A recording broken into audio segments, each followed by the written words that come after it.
Chapter 3. Now the serpent was more subtle than any beast of the field which the Lord God had made. And he said unto the woman, Yea, hath God said, Ye shall not eat of every tree of the garden?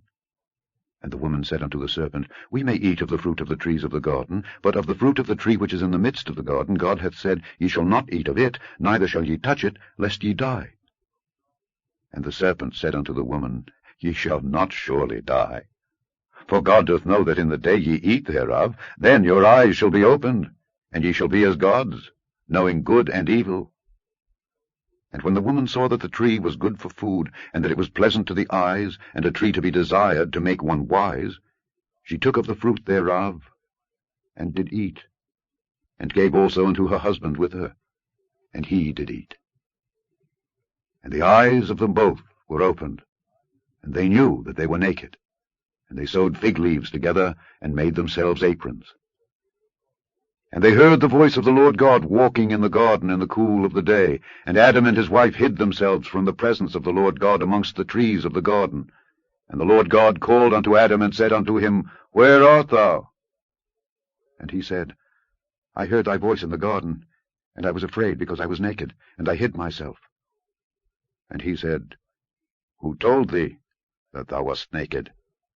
Hast thou eaten of the tree whereof I commanded thee that thou shouldest not eat? And the man said, The woman whom thou gavest to be with me, she gave me of the tree, and I did eat. And the Lord God said unto the woman, What is this that thou hast done?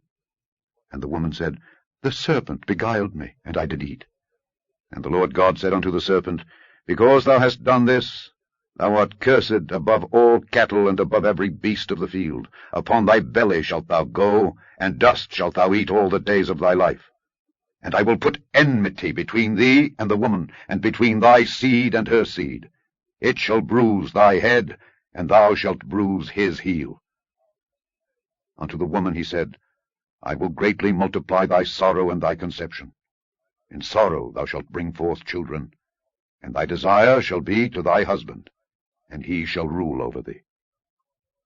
And unto Adam he said, Because thou hast hearkened unto the voice of thy wife, and hast eaten of the tree of which I commanded thee, saying, Thou shalt not eat of it, cursed is the ground for thy sake. In sorrow shalt thou eat of it all the days of thy life.